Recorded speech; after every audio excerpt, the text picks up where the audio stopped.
Padre Flávio. O Papa Francisco fala que cada santo é original. O que quer dizer o Papa? De fato, o Papa tem uma percepção, primeiro é uma exortação apostólica que trata do tema da santidade nos dias de hoje, no mundo contemporâneo. Já tivemos até um debate aqui, uma palavra com você sobre essa exortação no ano passado.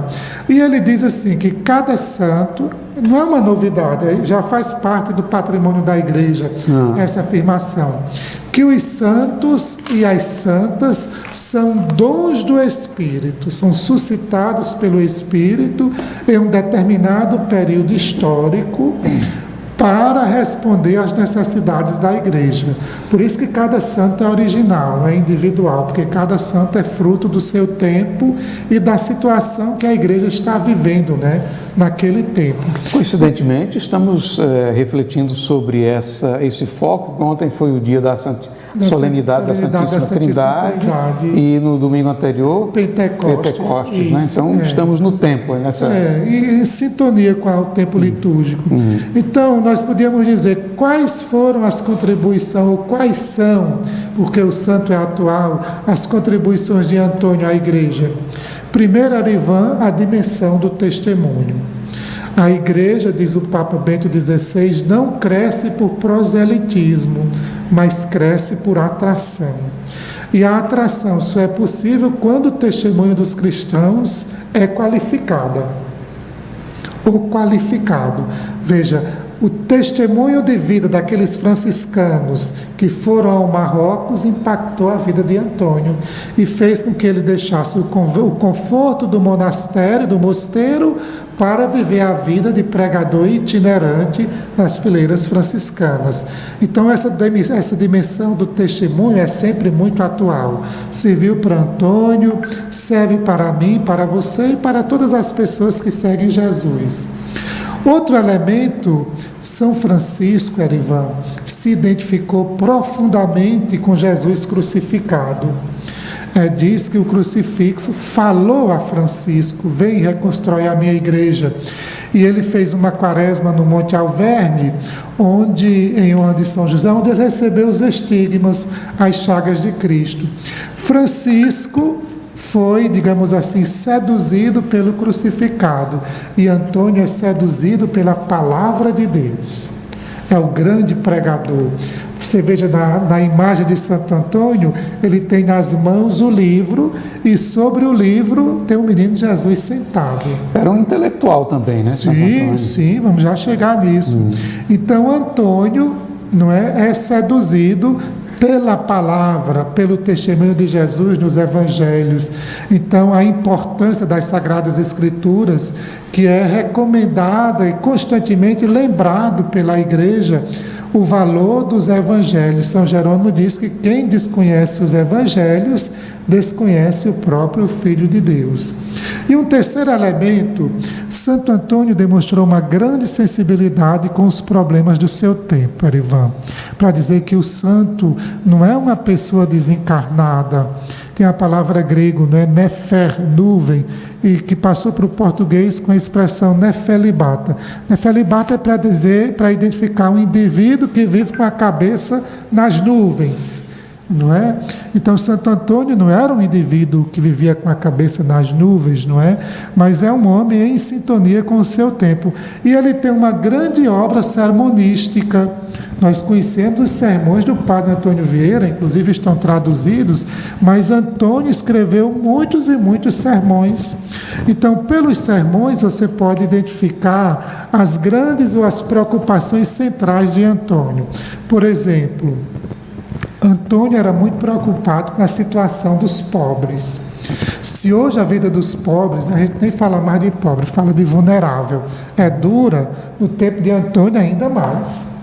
Então ele, nas suas pregações, defendia de maneira muito ardorosa os pobres. Segundo, os costumes. A nobreza, muitas vezes, não tinha um comportamento exemplar, e até os homens de igreja, não é? Tinham bispos que eram nobres e se descuidavam das coisas da igreja e assumiam a preocupação com suas terras, seus castelos, eram até bispos guerreiros. E depois Antônio viveu num tempo que tinha muito pensamento que ia contra o Evangelho, que ia contra a igreja. Antônio foi um grande defensor, digamos assim, da ortodoxia, do reto ensinamento da igreja. Por isso que ele é cognominado, né, apelidado de martelo dos hereges, não é? É um dos adjetivos que se aplica a Santo Antônio. Então você veja 3 situações que ainda hoje são muito atual: a sensibilidade social pelos pobres, digamos assim, com palavras de nosso tempo, o esforço para estar em sintonia com o ensinamento da igreja, a preocupação com a ortodoxia e essa questão dos costumes, que nós sabemos que quando se esvaziam, causam grande dificuldade para a vida social. Padre Flávio, como é que entrou aí na vida de Santo Antônio essa... Porque ele se tornou franciscano. Se tornou franciscano depois que já era membro da Ordem dos Cônegos Regulares de Santo Agostinho, que era uma ordem muito importante no século XII e XIII, viu, Erivan? Já de certo modo, já lhe respondi, quando disse que ele foi impactado pelo testemunho dos franciscanos. Isso, é. Aí foi para o Marrocos, depois adoece, quer voltar para Lisboa, mas uma tempestade o leva para o sul da Itália, e aí ele vai terminar o resto dos seus dias, não é, na cidade de Pádua. Antônio é um intelectual, pelos sermões dá para perceber que é um intelectual de peso, pela maneira como ele escreve, como desenvolve os seus argumentos, a sua argumentação.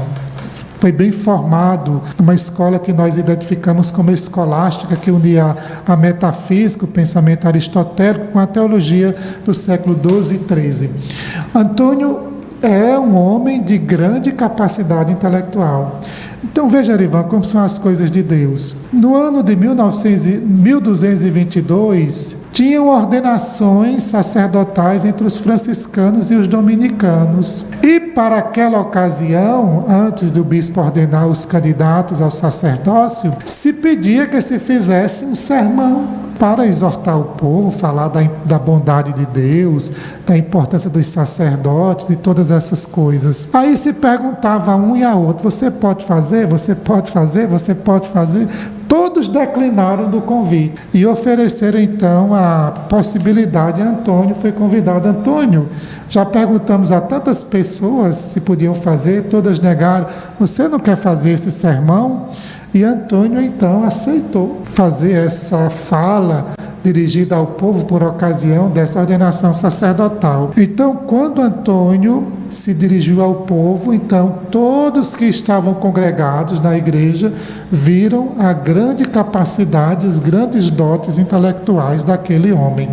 É tanto que um dos poucos bilhetes que se conserva escritos pelo próprio São Francisco, e eu vi pessoalmente no Sacro Convento de Assis, onde São Francisco viveu e passou os seus últimos dias, São Francisco escreve a Antônio dizendo: Frei irmão Antônio, eu lhe peço que você ensine teologia aos frades, mas chama a atenção para que os frades, pelo estudo, não se afastem do espírito de oração.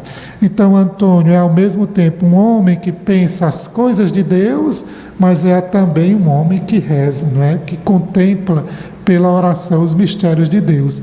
E a partir daí se dá digamos assim, esse início da vida de Antônio como grande pregador. Mas veja, foi um fato quase que casual, porque ele mesmo nunca se apresentou como um homem de grandes dotes intelectuais. Agora, pelo que o senhor fala, ele deu uma contribuição importante no sentido da organização, até por ser um intelectual. A vida religiosa no tempo de Antônio era muito mais espontânea do que nós hoje. Do que nós temos hoje. Você veja que Antônio passou para os franciscanos, já padre, foi suficiente uma conversa entre o superior dos agostinianos e o superior dos franciscanos, coisa que hoje não seria possível. Teria um tempo de tirocínio, de conhecimento do candidato, de observar uma série de orientações jurídicas, mas não, era mais simples. Uma pessoa admirava São Francisco, ela mesma se apresentava aos frades e era incluído na família dos franciscanos. O grande organizador da vida franciscana foi um outro grande franciscano chamado Boaventura de Banhorédio, chamado também, que depois morreu com fama de santidade, chamado São Boaventura. Antônio se desgastou, Erivan, muito mais na pregação, no serviço aos pobres e numa vida de oração e penitência muito simples. Era dura a vida dos primeiros frades, viu? Muito dura. Caminhava a pé, se alimentavam de maneira muito simples, viviam em casa sem conforto. Imagine, Erivan, que esse povo andava a pé. Andar a pé no calor é desconfortável, imagine no frio da Itália. Vestido de pouca roupa, não é? Evidentemente, para usar uma palavra do nosso linguajar, ficaram encaliçados. Se tornaram encaliçados, adquiriram robusteza, né, pelo confronto com o frio e pela vida de privação. Foram os portugueses que nos trouxeram esse grande presente. Tanto que na Itália se diz Antônio de Pádua, ou simplesmente Il Santo, o Santo. E Santo Antônio, cuja devoção se difundiu por todo o Brasil, sobretudo no Nordeste, está ligado às coisas pequenas. As pessoas invocam Santo Antônio para encontrar as coisas, as moças que querem casamento, também penso que os rapazes que querem casamento, que querem se casar, pedem a intercessão de Santo Antônio para encontrar a pessoa certa, não é? É um santo que é identificado com as festas juninas, mas aqui eu já falei nisso, é porque as festas juninas, elas acontecem logo depois das colheitas, no tempo quando a maioria da sociedade era organizada pelo calendário, né, digamos assim, natural. Terminava a chuva, se tinha as colheitas, então era um tempo de abundância. Então o mês de julho, com suas festas, era um mês dos finais das chuvas e também das colheitas. O certo é que Antônio entrou no coração, sobretudo nosso, dos nordestinos, como um santo, né, que se celebra não apenas religiosamente, mas com festas que expressam a alegria, o encontro e até o barulho que é próprio das manifestações populares. Se você olha para Antônio, essa dimensão do testemunho que tocou Antônio, que é sempre atual, esse amor à palavra, que é uma coisa que nós devemos resgatar, porque há muito desconhecimento das Sagradas Escrituras entre os católicos, essa sensibilidade pelas causas sociais, que é um elemento que na igreja atualmente parece ter se esfriado, não é? Então, todas essas situações nós encontramos inspiração em Antônio para enfrentá-las.